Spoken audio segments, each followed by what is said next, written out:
you'd like to have a lot of things that are kind of like period correct, or maybe just like the proper thing for your car, and just those nice finishing touches that make it like that OEM plus type thing. OEM plus, and just kind of like brings the build just to the next level in terms of like details and stuff like that. I mean, I've seen that some parts, like niche parts, can go for like crazy money. And like, what, when you say niche parts, what kind of parts are you thinking about? Maybe not niche. Niche might not be the right word, but I've seen that. Well, it might be, but what kind of things are you thinking about? Maybe just like some gauge clusters or something like that. Like, oh, you mean like if you're looking for one of the rare Nismo clusters or something of the time, all that stuff. You know, like, I understand what you mean. Like, is it like some of those go for like a lot of money because they're one discontinued parts, and then they're going through resale, and then plus they get kind of like inflated with that kind of like rare value. Sure, you know, that kind of like premium cost to it. Like, or like that's super expensive. I mean, that's for a gauge cluster that I don't know, to the average person wouldn't see much going on there aside from what you probably have in your car right now. Yeah, I mean, there's definitely some Nismo clusters I've seen that fetch a pretty penny. I know that there's a couple Supra, you know, especially the tax. I've seen one of those tax go for a lot of money on some of the, you know, like the A80 Supras and stuff like that. So yeah, I mean, is that what you're talking? That's what you're talking about? Yeah. Like with those kind of prices for parts like that, I mean, is that even worth it? Do you think if you got the car and you're bringing it to make it, you know, perfect in your eyes, and you can't feel like it's like that without that part, are you still gonna go for it even with those crazy prices? Like, I don't know. Where do you draw the line? Yeah, I mean, I get what you mean. I think it's tough because that tack is $10,000. Well, hold on one second. So let's be very clear. It's a discontinued tack that we don't even know if that was the price before it was discontinued. I didn't know TRD was around that long. Or I guess they made TRD has been around for a long time. Yeah. But I mean, was this tack made after the production of these cars? No. I guess what I mean is that like, you know, once you get to a part that's discontinued, sometimes they put a price on the website that may be reflective about, like, you know, they don't have anymore. Yeah. So it's like, well, we'll set the price $10,000, you know, whatever it is. But I mean, yeah, there's some of those parts that get super expensive, and I've seen it. Like, you know, some of the Nismo clusters have gotten pricey. I've seen original Mugen clusters that have gotten really pricey. I think that's, you know, one of those things that can easily be that can be easily one of those things that ends up being, you know, worth an absolute fortune. But to me, all right, so let me say this in the most respectful way that I possibly can. These parts at this point, for the most part, are a flex. Yeah, right. That's the way I view them too. But it's a flex that I could not even rule out myself from doing. Okay. And you know, I'm super functional, whatever. But there is, you know, and I can't say this for every part, but with some of these parts, there is this level of period correctness that if you are in that time that you may have wanted to purchase for your car, but you didn't, and now you're in a situation where you're putting the car that you wanted, you know, as a kid together, right? The nostalgia is what we see that really drives car prices up. Yeah. It did it on hot rods for, you know, our parents.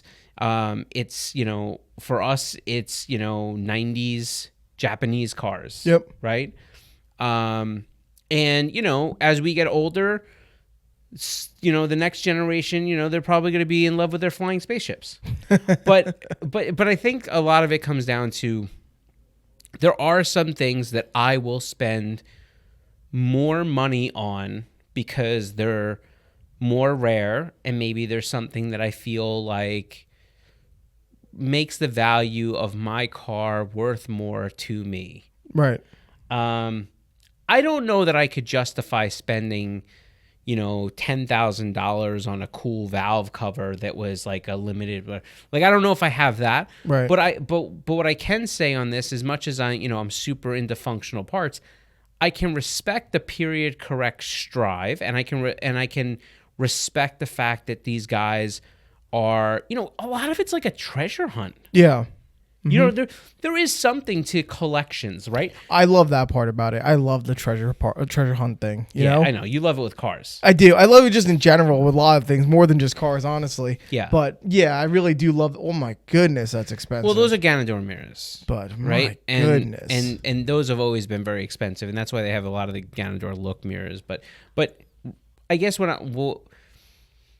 I think that with a lot of these things, there is certainly a level of the thrill is in the hunt kind of thing. Yeah.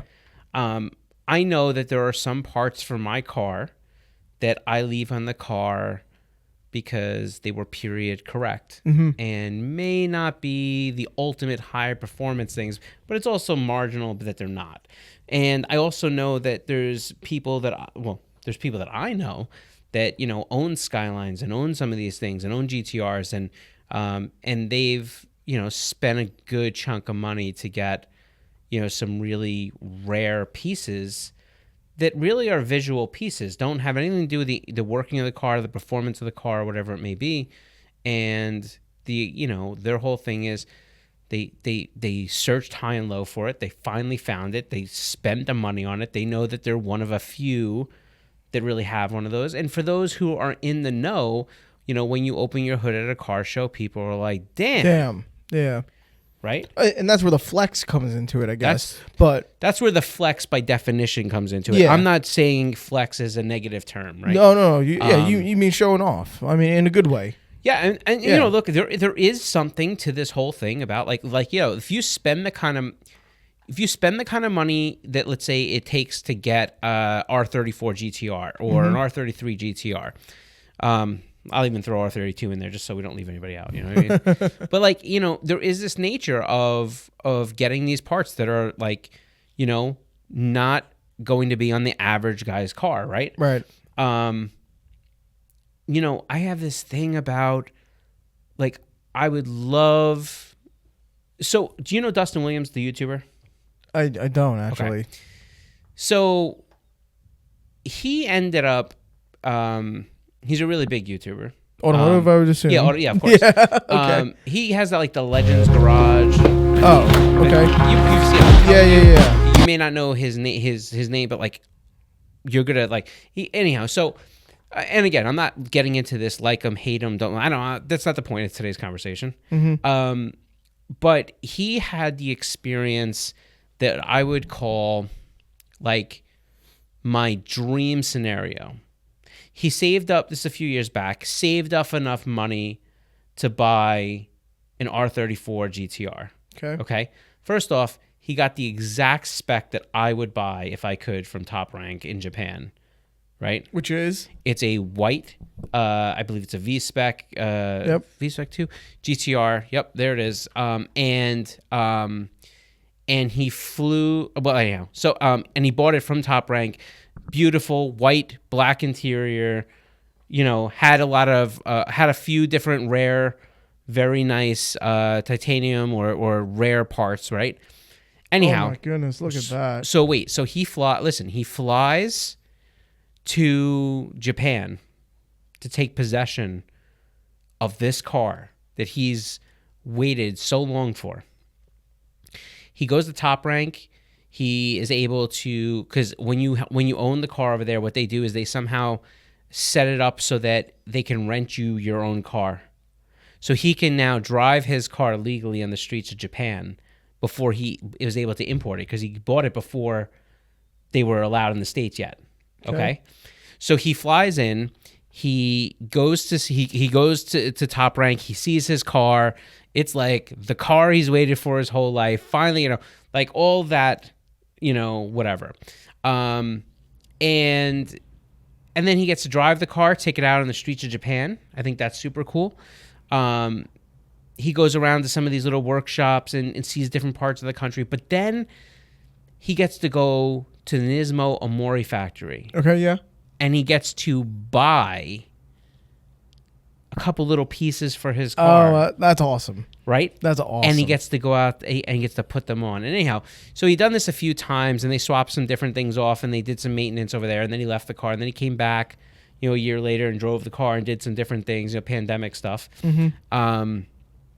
But, you know, to me, being able to buy an R34, the one that I want, and then to go there and drive it around Japan. Yep. And to drive it to the Amori factory and go in and buy some Nismo parts at the Amori factory and then put them on my car. I mean, like, to me, that's like, you know, there's a couple things in my life that I'm like, I know will never happen. Yeah. But like, I love like the thought that it could happen, right? Mm-hmm. Like, you know the Lexus commercial where you wake up on a Christmas morning and you go outside and there's a big red bow and a Lexus in your driveway? Yeah. Well, I don't want a Lexus, but I do, you know, like if you, it's like somebody buying me a brand new Nismo R35. Yep. And I wake up in the morning and like go out for Christmas and I'm drinking my Maxwell House good to the last drop coffee. And then I look out the window and it's like, oh my God, you know, and then somebody bought me one of these, which will never happen. There's that. And then there's like, obviously stereotypically what Dustin did when he, you know, went to Top Rank and got his car and drove it. Like, that's wild. Yeah. Right? Absolutely. So I love, that's look, beautiful, man. Look at that. That's one of the Z-Tune cars, isn't it? I can't see. Yeah, I think it's crazy. That's one of the Z-Tune cars, and I think I have a picture of that on my desktop. So, and there's plenty of those Z-Tune parts are super rare. You know, like when you think about even the R33, like the 400R parts, like can't get a lot of them. Like I know for me, yeah, I mean that those engines are worth of absolute freaking fortune. Right. But you know, I mean, it's. For me, there's few parts that I think of, like, you know, but they don't really have that for the 350Z, the Z33, Z34 community, because those cars weren't like that there. Yeah, right? Yeah. You know, they had a couple like S-Tune type things, and you know, and people will talk about the 350Z RS or the 380Z, and there's some parts there. Like I got the Nissan 380Z RS gas pedal. It's like a heel toe pedal, but like it's not expensive, nor is it rare. Right. Like you could buy it right from Nismo, and it's like, I mean, Nissan, and it's like $62. But see, I don't think there's anything wrong with that. Like a couple things I don't get in particular. I mean, I get it, but I can't justify it. Is that if you're looking at something like you said earlier, like a valve cover, like if you're looking at a super expensive valve cover, and you know, if that was some kind of special rare one or whatever it is, and you're buying it for the sake of, you know, again, just a flex or whatever it is. If there are aftermarket or other ones that are options out there for way more fair prices that get the job done, look as nice or whatever it may be, maybe even replicas that are solid. I mean, whatever it is, I don't know. I mean, if you're talking about the cost of a car, then I think I might just hold off every time. I understand what you're saying. And I don't think it's for everybody. That's number one. Number two, but let me put it this way. Let's go into a little bit of a twist on this. What about the guys that build period correct kind of Japanese cars? For example, like I think, you know, Mickey, who, you know, was with Throttle, and before that he was with HRE and, you know, a couple different companies. So Mickey, what about the fact that he will build his Civic, and he'll look for aftermarket exhausts that were available then. Mm-hmm. So they're not stock parts. Right. They're not stock parts. They're parts that were from then, right? So I have two questions to that, which make me, you know, kind of, we'll see where my thoughts go afterwards or whatever, whether I agree with that or not. Is he looking for these parts that are aftermarket then? Is it because it's period correct, or is there also a functionality gain from it compared to what's available now? Well, yeah, all right. So there is, but here's the thing. Like, there's no doubt that technology has changed a lot in the past, you know, 25 years. Mm-hmm. And most likely the exhausts, you know, today have a lot more R&D and different things, because there's a lot more computer tools and, you know, simulation tools, CFD tools and stuff that most likely, you know, they're going to be better technology exhaust if that's what you're really looking for. But for the marginal gain in horsepower, he'd rather have the original one. Look, even for my 350Z, I'm only giving it because it's examples, not because I'm trying to say anything. Yeah. But like I still have one of the original Gretty tie exhausts that it's discontinued. Is it like super rare? No, because the car's 2006. It's not like but will it be rarer one day? Maybe. But I still I've always thought of me, like I like to build and fabricate everything. So like I've thought a dozen times about just ordering a bunch of titanium and making myself a titanium exhaust and V-bands because it's like super light and the whole thing. And then I'm like, no, because this is what would have been on this car or whatever. I have an Ings LX body kit. Like I believe the body kit that I have on the car now, you can't get anymore. So I keep it there. I have carbon square mirrors that I think you still can get. There's just stuff like that. Like, you know, I don't know. The way, like, for example, for my car, then for my Volkswagen, when looking for I wanted a downpipe, right?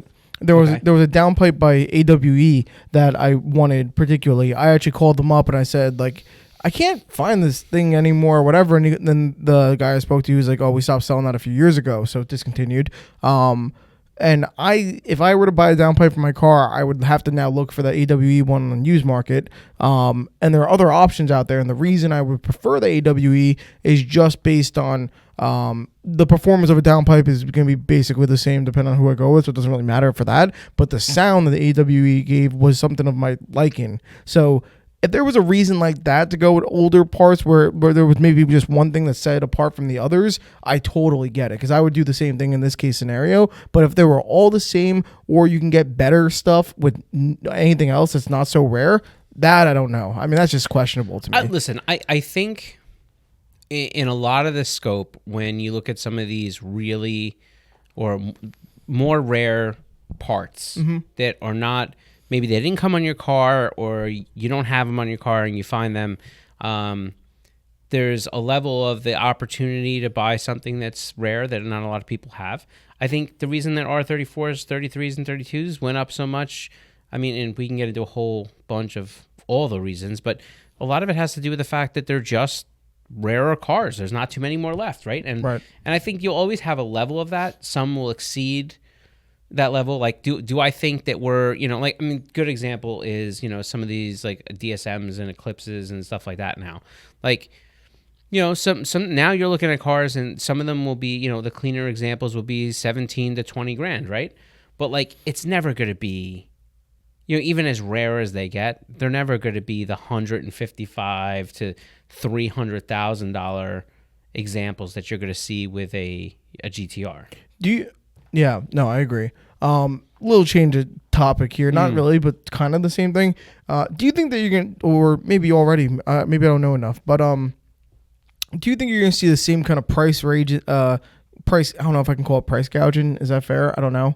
Or just... I think in some examples it might be fair. Inflated cost. Okay. On what about just like old maintenance pieces and stuff like that? Parts. I think. Listen, I think in some ways, in some situations, the answer will be yes. I think it's extremely tough to say that one, it will be a certain thing for every car. But like, I know that I've had a few people, even for me, every once in a while, just from the fact that I used to be into this stuff a long time ago, and people know what kind of hoard things. Yeah. They'll hook me up and they're like, "Oh, do you still? You don't happen to have these buried in your pile?"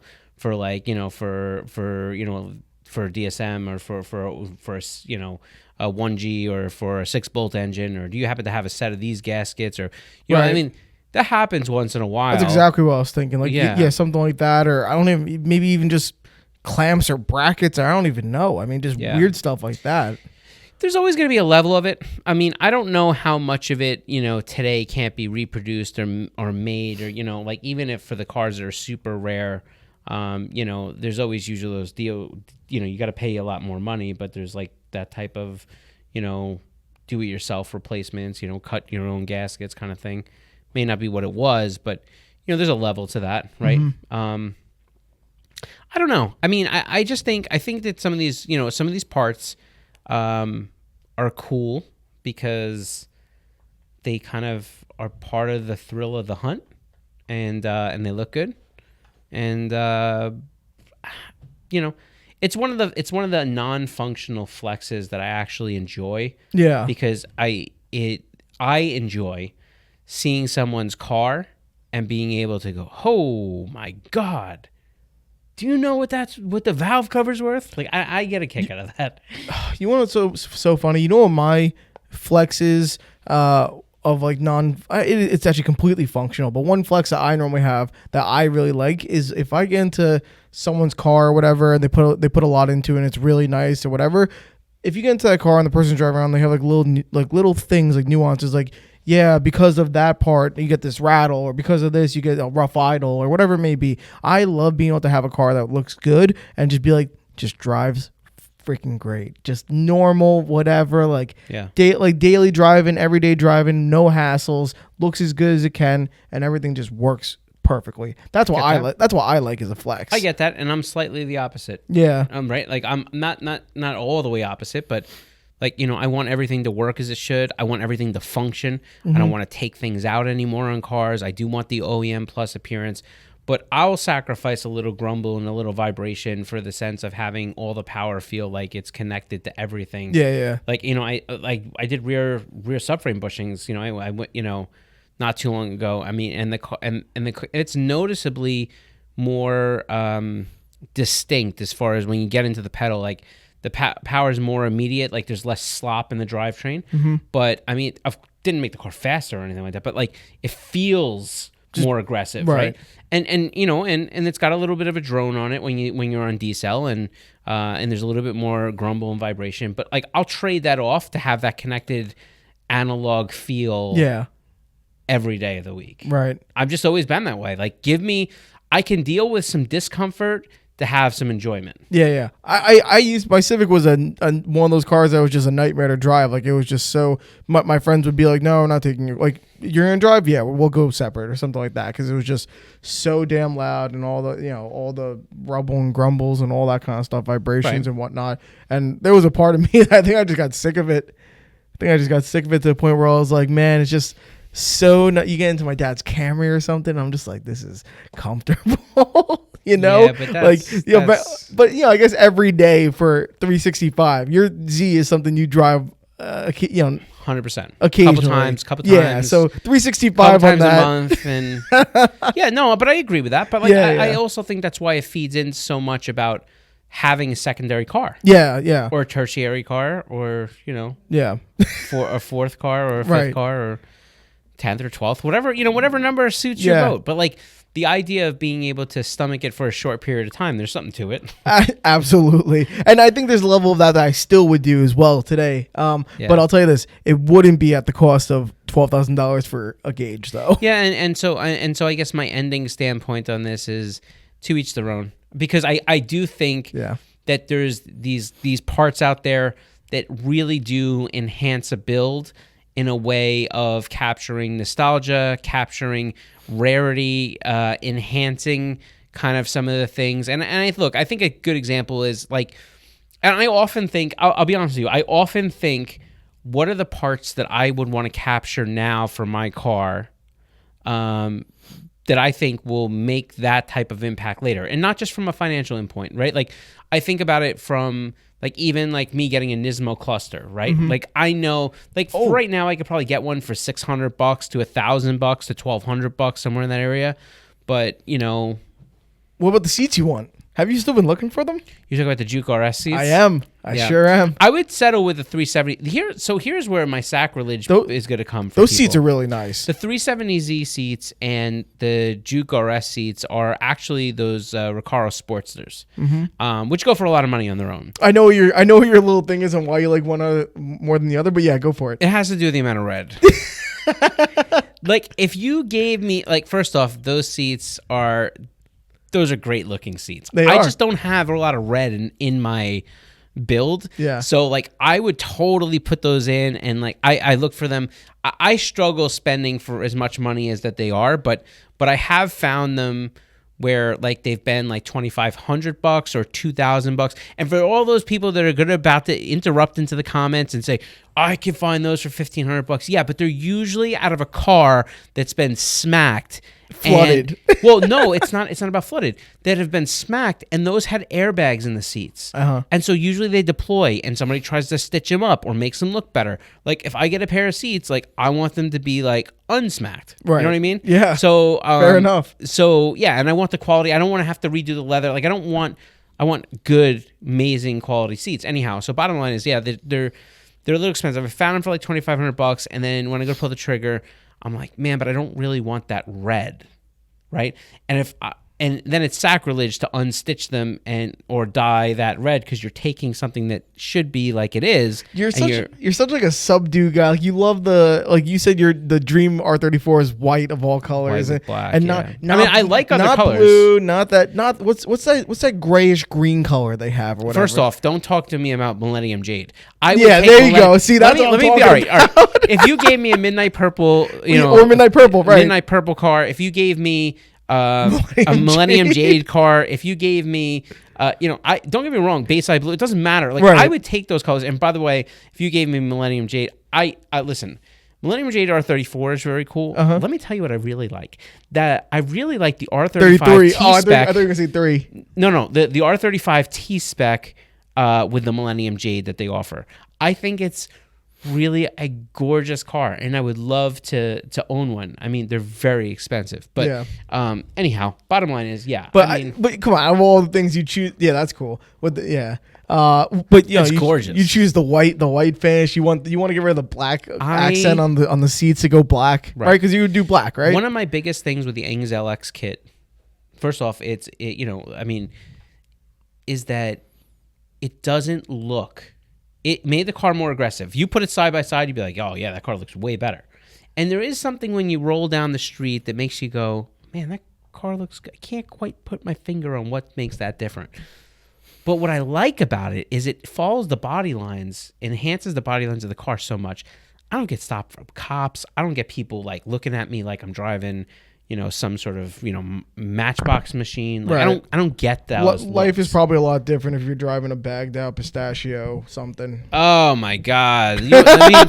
I agree with that 1,000%. There's some people out there that drive these pistachio messes, the ones that need to change the radiator like every other day, something like that. Anyhow, he's catching strays over here. But anyhow, yeah. So I think that's where it's at. There's so many cool parts, and I think it's dope for the people that like chase that stuff, and I wish that I could bring my unsensible side to beat up my sensible side when it came down to some of the spends.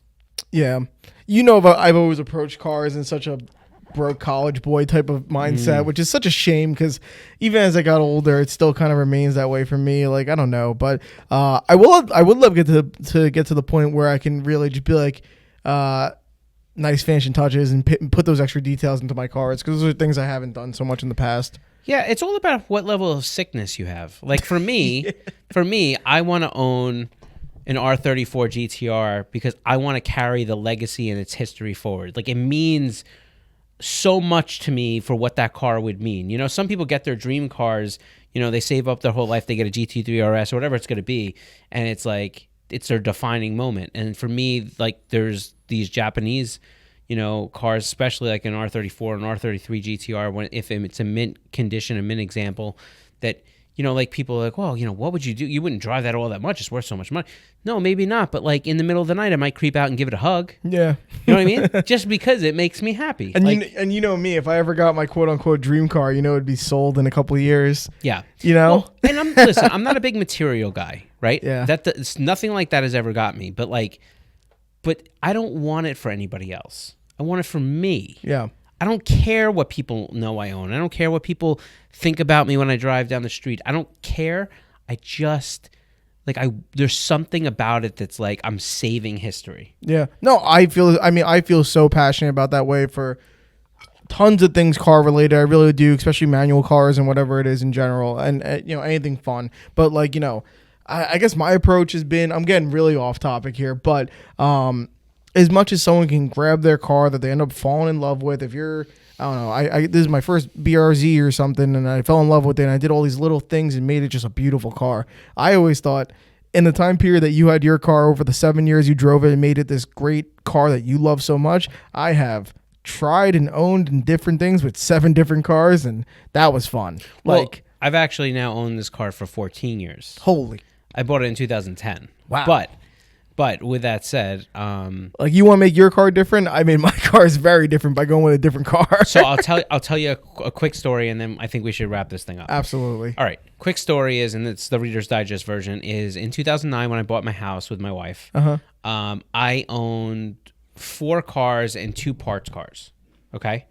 I sold them all, including my 2G, which was I had one 2G that I valued over every other car that I had built so far. You know, the car made like, I think 675 all-wheel horsepower at the time. It definitely made more. I promise you that, because whoever got it from me right afterwards dynoed it and made more than that. But I wasn't fully boosted up yet. Bottom line is, you know, I put everything in. It meant a lot to me sentimentally because I got it when I was a broke college student, and I built it through being broke, and like, so I had to barter and work real hard to get certain things. Anyhow, bottom line is, I sold that car and I sold all my other cars at the time when we bought this house, because it was like, you know, when you buy a house, you know, especially, you know, when, you know, I was 27, but like I had enough to buy a house and buy a Happy Meal. You know what I mean? Like, Happy Meal, house, that's all I had. So for me, being able to sell all those cars at one time was like, look at all the cash that came in my pocket. I could fix things on the house, do things. And I convinced myself that I was going to be so into working on this house for a few years that I really wouldn't have time for a car. Ooh. Right. 8 months later, I was shaking. Like, I mean, I was going through withdrawal, like, really bad. And my wife literally said to me, and she's the best. I mean, I give my wife a lot of crap sometimes just because it's fun. But she is the best. I've never met somebody that's as supportive as she is. And she flat out said, "Can you do me a favor? I don't care what it costs. Go buy yourself a car." She's like, and you know, and then I had this thing of like, well, where do I go from here? I don't have that much money. I had messed with everything all-wheel drive for so many years. Evos, Subarus, you know, big DSMs, had a lot of those. And I really just said, you know, I want to try something rear-wheel drive, right? A great deal came up with a 350Z. Vinny 10 found it for me. And, you know, cool car, cool base, did a lot of stuff from it. Now I think there's a lot of, you know, period correct stuff, the twin turbo kit, the Jim Wolf twin turbo kit, Ings LX kit, carbon square, a bunch of different stuff that have been sourced. And I made myself a deal, which is that my entire life, for me to buy one car, I had to sell it to go on to the next car. Yeah. And I said to myself, from now on, every car that I put enough energy into that I enjoy and whatever, I'm not going to sell. Right. Period. So, like my 350Z, like it's just because it's been with me for so long, like I'm not going to sell it. Yep. So if I go to the next project, it has to be I got to be able to buy it in cash without sacrificing. That's exactly right. In addition, yep. Now, I don't have a lot of places to put cars right now, which is my other problem, but that's a whole other story. We have a whole parking lot right outside. I know. I would never put a car outside. Anyhow. All right, that's it. We'll catch you all in the next one.